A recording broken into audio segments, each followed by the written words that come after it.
खीर बनाने लगे, गांव वाले चले गए। रात्रि हुई, तीनों लोग भोजन करके ही शाम को निकले थे। तो तीनों महात्मा बोले देखो भाई भूख तो लगी नहीं है, एक काम करो खीर को रख देते हैं, सुबह खाएंगे, सुबह पा करके फिर आगे यात्रा करेंगे। तबेली में खीर ली, ढककर रख दी।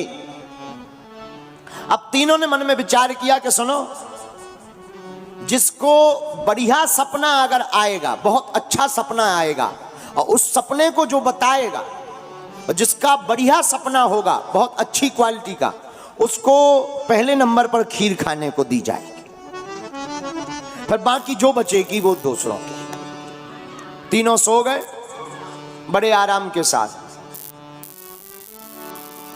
दोनों साधुओं के बीच में, अपने सनातन धर्म वाले वैष्णव साधु लेटे थे दोनों लोगों के बीच में, जो दूसरे मजहब के लोग थे उनके दोनों के बीच में। 10 बजे रात को कपड़ा ओढ़े सब लोग सो गए। इतने में पादरी साहब उठे, उन्होंने एक सूटकेस में टाई रखी थी उसको ली, टाई निकाली, गले में बांध ली, सूटकेस बंद कर दिया और सो गए।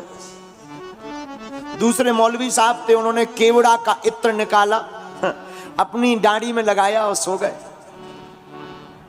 अब बजे रात के 200 अपने सनातन धर्म के हिंदू साधु उठे, उन्होंने देखा दोनों खूब सो रहे हैं, उनने लई सो खीर लई, वो खा ली पूरी और सो गए। अब हुई सुबह, तो सबसे पहले पादरी साहब उठे, बोले देखो भाई हमें सपना बहुत गजब आया। बोले क्या गजब आया? तो ये तो लेटे लेटे सुन रहा था। बोले हमें सपना आया, हमारे आज परमात्मा सपने में आए। बोले तुम बहुत मेहनत करते हो, ये टाई लो, टाई पहनो। देखो हमारा तो ऐसा सपना है कि प्रत्यक्ष ही टाई पहनाएंगे। तो जो दूसरा बात था वो ताली बजा के बोला बहुत अच्छा सपना आया। उनसे पूछा तुम्हें क्या आया? मौलवी साहब बोले आज तो हमारे परमात्मा आए थे, वो हमसे बोले भाई चलो तुमको बढ़िया भोजन कराते हैं। ऐसा लजीज भोजन कराया कि उसकी खुशबू अभी भी दाढ़ी में है, वो तो इत्र लगाया था।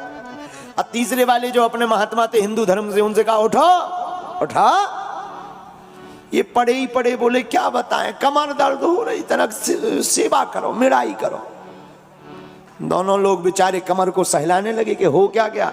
एक बोला लगता है आज ने सपने में मारा घली। दूसरा बोला हमें लग रहा है ये कहीं रात को गिरा पड़े थी। बोले आखिर तुम अपना सपना तो बताओ, क्या हुआ, क्या सपना आया? पड़े ही पड़े हिंदू धर्म का महात्मा बोला क्या बताएं, अब रात के तो बहुत आफत हो गई। बोले नहीं नहीं बताओ क्या आफत हुई? अरे बोले क्या बताएं, सोते में मुष्टिका पीठ में मारी मोह महावीर। हिंदू साधु ने कहा हम सो रहे थे, रात के समय हमारे वीर बजरंग बली आए, एक मुक्का मारी हनुमान जी ने। बोले क्यों मारी? बोले सोते में मुष्टिका पीठ में मारी मोहे महावीर, और कहा उठ चल जल्दी खा मेरे सामने खीर।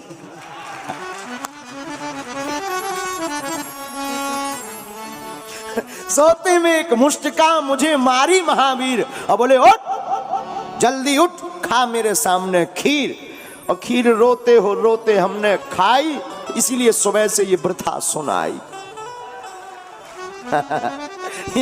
ये हमारे सनातन धर्म हिंदू धर्म की ताकत है कि हमारा सनातन धर्म सब पर भारी है। इसीलिए वीर बजरंगबली हनुमान जी की कथा बहुत जरूरी है। हनुमंत चरित्र से ही हम लोग अपनी जिंदगी में सुधार ला सकते हैं। और हिंदू राष्ट्र कागज पर नहीं, हमें हिंदू राष्ट्र अपने दिल में चाहिए। कागजों पर क्या चाहिए? घोषणा तो कल हो जाएगी, क्या बदल जाएगा हलवा? जब तक दिल नहीं बदलेगा, हम प्रत्येक हिंदू ये गर्व से कहने लगे हम हिंदू हैं, और जातिवाद का मामला मिट जावे, और फिर हनुमंत कथा में सब मिलकर ऐसे ही आकर के बैठे, और मंदिरों में भीड़, सड़कों पर तूफान चाहिए, हमें तो राम से भरा हुआ यह हिंदुस्तान चाहिए। निश्चित रूप से तभी हमें लगेगा। इसलिए हनुमंत चरित्र की ये जो सिद्धियां हैं, हमें लगता है भारत के संतों को अब हनुमान जी की पूजा विशेष करनी चाहिए, ताकि हनुमान जी उनको सिद्धियां दें, और सिद्धियों के बल पर से ही लोगों का कल्याण होगा, और लोगों का कल्याण होगा तो राष्ट्र का कल्याण होगा। इसीलिए हमने इन 3 दिनों में 8 सिद्धियों को सुनाने का प्रण लिया है। अष्ट सिद्धि नवनिधि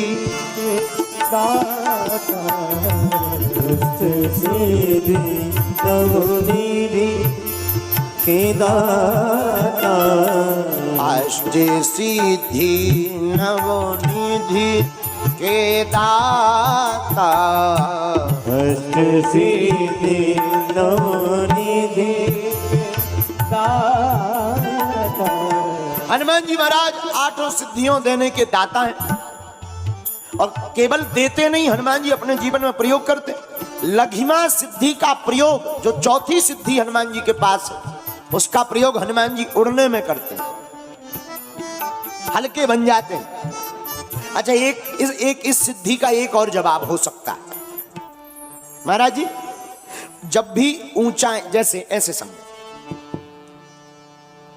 टेम्पू पे जाओ तो क्या टैक्सी वाला आपका वजन पूछता है कि आपके बैग का कितना वजन है? बताओ, पूछता है क्या?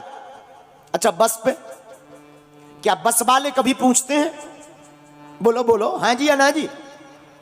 अच्छा, बस पे। ट्रेन पर बैठो तो क्या बैग का वजन तौला जाता है? बोलो। लेकिन हवाई जहाज, अगर हवाई जहाज पर, एरोप्लेन पर बैठो तो बैग का वजन किया जाता है। बोले क्यों? बोले इतने से ज्यादा नहीं जाएगा, वरना वेट ज्यादा हो जाएगा तो हवाई जहाज उड़ नहीं पाएगी। हम एक दिन बैठे बैठे विचार कर रहे थे कि बहुत अच्छा संकेत है, जिंदगी में उड़ान भरनी है तो वजन हल्का रखना चाहिए।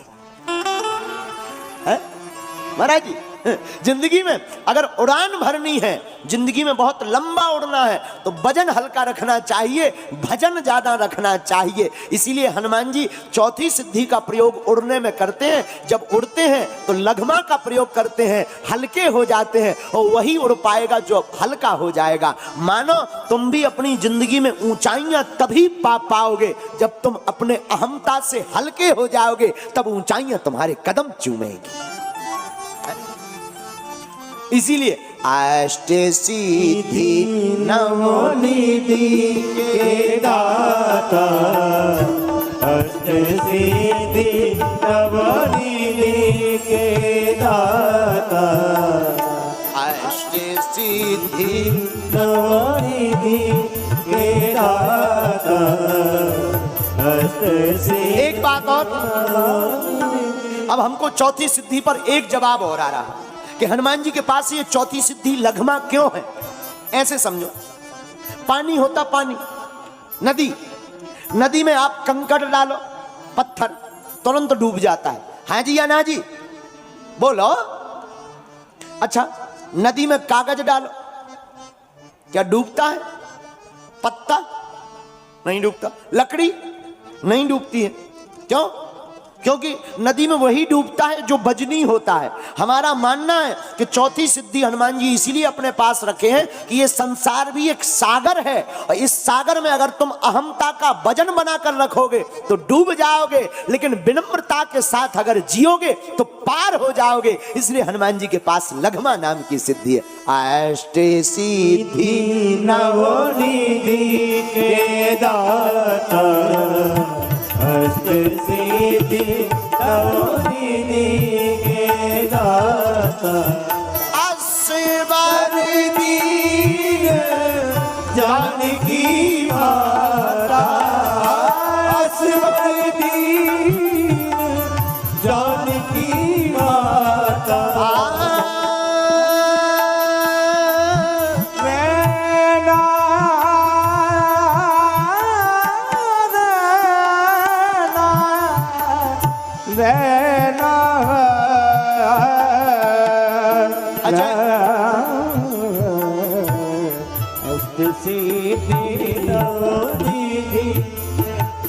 एक बात और, इस चौपाई में एक और खासियत है।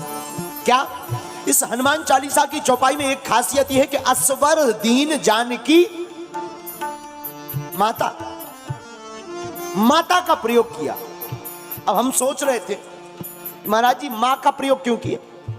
अभी महाराज जी जब आए थे, नर्मदा घाट वाले पूज्य महाराज जी शंकराचार्य जी की कृपा पात, कांची पीठ वाले महाराज जी की कृपा पास जब महाराज जी आए तो महाराज जी बोले व्यास जी आपकी कथा हमारी माता जी बहुत सुनती हैं। हमने बताया, हमें बड़ी खुशी हुई। हमने कहा महाराज जी हमारा प्रणाम करवा देना। और आपने कहा कि माता जी के साथ हम रहते हैं, वो भी विरक्त भाव में जीती हैं। धन्य है आप और आपकी मां, धन्य है ऐसी मां कि जिन्होंने अपने सपूत को, अपने पूत को परमात्मा और मां नर्मदा की भक्ति में राष्ट्र के लिए समर्पित कर दिया और खुद भी साधु सेवा में। लेकिन असबर दीन जानकी माता, अब हम सोच रहे हैं कि माता का प्रयोग क्यों किया।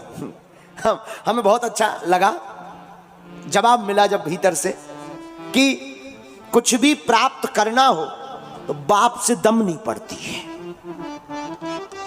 सामान चाहिए हो, रुपया चाहिए हो, मोटरसाइकिल नहीं खरीदनी हो तो लड़का कितना भी दबंग हो, गुंडा हो, लेकिन बाप तो बाप होता है। बाप के सामने जाते ही मुंह बंद हो जाता है। बाप कहते ही किसे, जिसके सामने जाते ही मुंह बंद हो जाए। जैसे आप कहो बाप,